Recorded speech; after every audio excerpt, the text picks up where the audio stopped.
Have you ever felt a pull towards a place you have never seen? A whisper on the wind, calling your name from across oceans and continents? For me, that whisper came from the heart of Africa. Deep green forests, a river as wide as the sea. This place is the Democratic Republic of Congo, a country with a complex story, incredible beauty, and profound strength. I invite you to join me on this journey. We will travel together, not just as tourists, but as friends listening to the stories the land has to tell. We often think we know a place from the news we watch or the books we read, but a place is not just its history. Morning sun on the leaves of a tall tree, children laughing as they play in the street, fresh fruit bought from a market stall. The DRC is all of these things and so much more. It is a universe of experiences waiting to be discovered. I wanted to see it with my own eyes, feel its rhythm, understand its soul. Our adventure begins in a place of vibrant chaos and endless energy. It begins in a city that dances to its own beat, Kinshasa. From there, we will follow the path of the great Congo River. It will be our guide, leading us deeper into the country's wild heart. Our plane landed in Kinshasa, the capital city of the DRC. The moment I stepped outside, the city hit me with all its force. It was a wave of sound, smell, and color. The air was warm and thick with the scent of cooking food, car exhaust, and damp earth. The sound was a symphony of car horns, loud music from nearby shops, and the voices of millions of people talking, laughing, and calling out to each other. This was not a city that whispered. It was a city that shouted its existence to the sky. Everywhere I looked, there was life in motion. Women in brightly colored dresses, called liputa, walked with perfect balance, carrying baskets of fruit on their heads. Young men pushed wooden carts, called pousse-pousses, loaded with goods. Music poured from every corner, a style called Congolese rumba. Its beautiful guitar melodies seemed to be the city's heartbeat. One afternoon I sat at a small roadside cafe drinking a sweet, strong coffee. A man named Jean-Pierre sat at the table next to mine. He smiled and said in careful English, "You are new here." I told him I was, and that I found his city amazing. He laughed. Kinshasa is a challenge, he said, but it has a strong heart. We call ourselves Kinwa. We know how to find joy in the middle of the noise. We dance, we sing, we live. The next day, I visited a market. It was a maze of narrow paths between stalls selling everything you could imagine. Bright red tomatoes, mountains of green spinach, fish from the river. I bought a fresh mango, and the woman who sold it to me showed me how to peel it perfectly with her knife. It was a small moment, but it felt like I was learning the city's dance, one step at a time. It was a dance of connection, a dance of life. From the energy of Kinshasa, I traveled to the edge of the Congo River. It is hard to describe the size of this river. It is not just a line of water on a map. It is a vast, moving world. Standing on its bank, I could barely see the other side. It looked like a brown, powerful sea flowing steadily toward the ocean. The river is the lifeblood of this country. It is a road, a source of food, a place of stories. For centuries, it has carried people in their dreams from one part of the Congo to another. I was about to become one of them. I boarded a boat, a long wooden vessel called a pirogue, but much larger. It was crowded with people, crowded with animals, crowded with goods. There were families going to visit relatives, merchants taking their products to a distant market, chickens in cages. The boat moved slowly, and the engine made a steady, hypnotic sound. As we left the city behind, the noise was replaced by the gentle sound of water lapping against the boat. The sun was hot, but a cool breeze blew across the river's surface. I watched the green shoreline slide by, a wall of trees that seemed to go on forever. During the journey, I shared food and stories with the other passengers. An old woman gave me a piece of grilled fish wrapped in a leaf. It was delicious. She told me she had been traveling this river her whole life.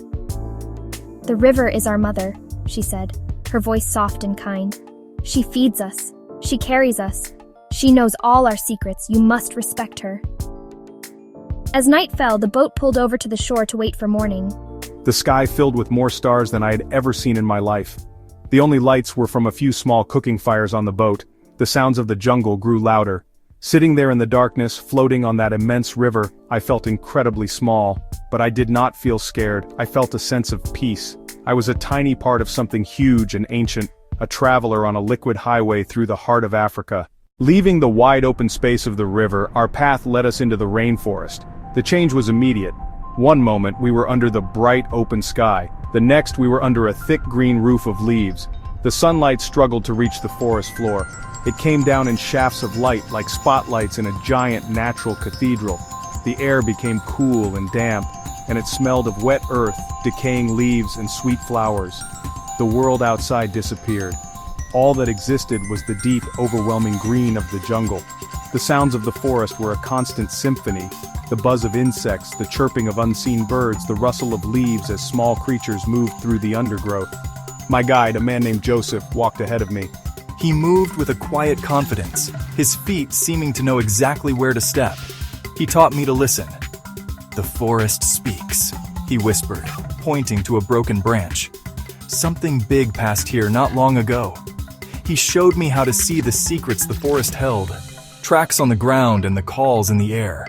We walked for hours, deeper and deeper into the green world. Joseph pointed out plants that could be used for medicine.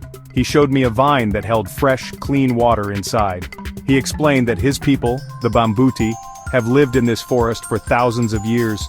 They do not see it as a dangerous place. They see it as their home, a provider of everything they need. For them, the forest is not a thing to be conquered. It is a living being to be respected and understood.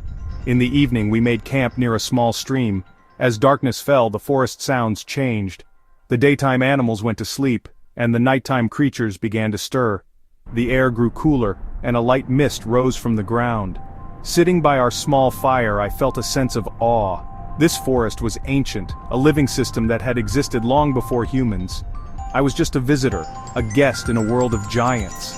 I was beginning to understand that the true heart of the Congo was not just a place, but this powerful, living, breathing green world. Our journey through the rainforest had a special purpose. We were heading to Virunga National Park, a place famous for its volcanoes and its incredible wildlife. But we were there to see one animal in particular, the mountain gorilla.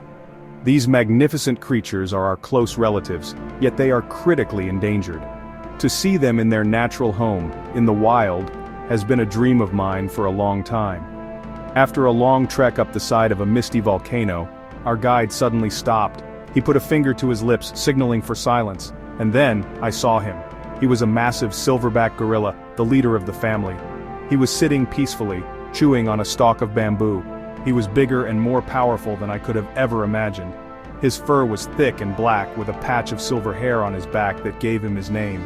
He watched us with dark, intelligent eyes. There was no aggression in his gaze, only a calm curiosity. It felt less like watching an animal and more like meeting a wise old man. I held my breath, afraid that any sound would break the magic of the moment. Slowly, the rest of the gorilla family came into view. There were females and several young ones. The young gorillas were playful, tumbling over each other and chasing one another through the thick plants. One little gorilla, full of courage, came very close to us. He hid behind a large leaf and peeked out at us, his eyes wide with mischief. His mother watched him carefully, making a soft grunting sound to make sure he did not get too close. It was a beautiful family scene full of love and gentle interaction. It was a privilege to witness it. We spent an hour with them, a rule set to protect the gorillas from too much human contact. That hour felt like a lifetime in a single second all at once. I did not take many pictures. I wanted to experience the moment with my own senses, not through a camera lens. Looking into the eyes of the silverback, I felt a deep connection. It was a reminder that we are not alone on this planet. We share it with other intelligent, feeling beings. As we walked away, I looked back one last time. The silverback was still there, a silent, powerful king in his green kingdom. After the quiet majesty of the mountains, our journey took us back to the lowlands. We visited a small village not far from the banks of a tributary of the Congo River. As we approached, we heard a sound that grew louder and more powerful with every step. It was the sound of drumming. The rhythm was complex and full of energy. It seemed to pull us forward. When we entered the village, we saw a group of men playing tall drums, their hands moving in a blur. People were gathered around, clapping and singing. It was not a performance for tourists, it was simply part of their daily life. The village chief, an elderly man with a kind face, welcomed us. He introduced me to his community through a translator. The houses were simple structures made of mud and thatch, but they were clean and well kept. Children stopped their games to look at us, their eyes full of curiosity. A group of women were preparing a meal together over an open fire, laughing and talking as they worked. There was a strong sense of community here. Everyone seemed to have a role, and everyone worked together. It was a beautiful example of human connection. I asked the chief about the drumming. He explained that the drums were their way of communicating. They were not just for music, they could send messages from one village to another, faster than a person could walk. "The drum has a voice," he said. "It can say, 'Someone is coming. It is time to celebrate,' or 'We need help.' It is the heartbeat of our people. It connects us to each other and to our ancestors." He invited me to sit with them and listen. The rhythms told stories, and even though I did not understand the language, I could feel the emotion in the music. That evening the villagers shared their meal with us. It was a simple stew, made with vegetables and fish, eaten with a dough made from cassava flour called fufu. As we ate, the drumming started again, but this time it was softer, more gentle. The stars came out, and the fire cast dancing shadows on the faces of the people around me. I felt a deep sense of gratitude. These people had very little in terms of material things, but they were rich in culture, in community, and in spirit. The echo of those drums stayed with me, a reminder of the powerful rhythm of life in the Congo. Our journey continued, leading us to another of Congo's great natural treasures, Virunga National Park. This park is a different world from the dense rainforests of Virunga. Here the land opens up into vast savannas, grasslands dotted with trees, wide open skies, long horizons. Virunga is famous for being one of the last homes of the African forest elephant. These elephants are slightly smaller than their savanna cousins. Seeing them here in this wild and remote place was another one of my hopes for this trip. The park is vast, finding them would require patience. We set out early in the morning when thick mist covered the landscape. It was a mysterious and beautiful sight. The world was soft and gray, and sounds were muffled. Our guide, a park ranger who had worked here for 20 years, drove our jeep slowly along a dirt track. He scanned the horizon, his eyes trained to see things that I would miss. For hours, we saw only birds and herds of antelope appearing and disappearing in the mist. The suspense was building. I wondered if we would be lucky enough to see the elephants. Then, the ranger stopped the jeep and pointed. At first, I saw nothing but the gray mist. But then, a shape began to form. It was a dark, massive silhouette, an elephant. It was moving slowly, almost silently through the tall grass. Then another appeared, and another. It was a whole family. A large female led the way. Several adults followed. A few young calves stayed close to their mothers. They were like gray ghosts materializing out of the fog. The only sound was the soft tearing of grass as they ate. We watched them for a long time from a safe distance. They were completely peaceful, going about their lives as they had for centuries. One young elephant playfully sprayed itself with water from a puddle, its ears flapping with joy. It was a moment of pure, gentle beauty. These giants were so powerful, yet they moved with such grace. Seeing them here, protected in this park, gave me a sense of hope. It was a powerful reminder of why we must work to protect these wild places and the incredible creatures that call them home. The image of those elephants in the mist is one I will never forget.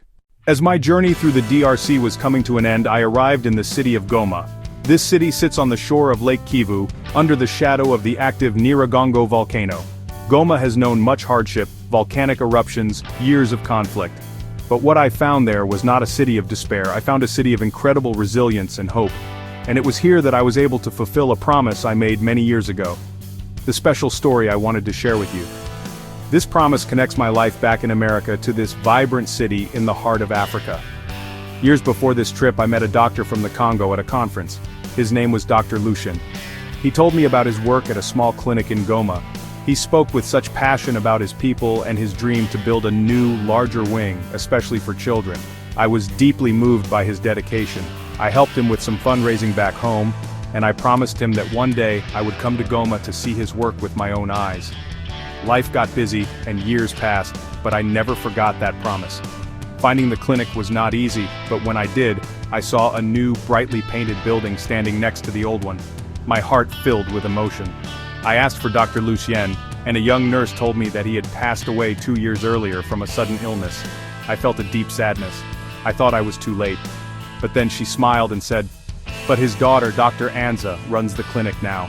She is continuing his work." A moment later, a young woman in a white coat came out to meet me. She had her father's kind eyes. I told her who I was and about the promise I had made to her father. Tears welled up in her eyes. "He told me about you," she said. "He called you the friend from far away. He always believed you would come." She gave me a tour of the new children's wing. It was full of light and the sound of children's laughter. She showed me a small plaque on the wall. It had her father's name on it.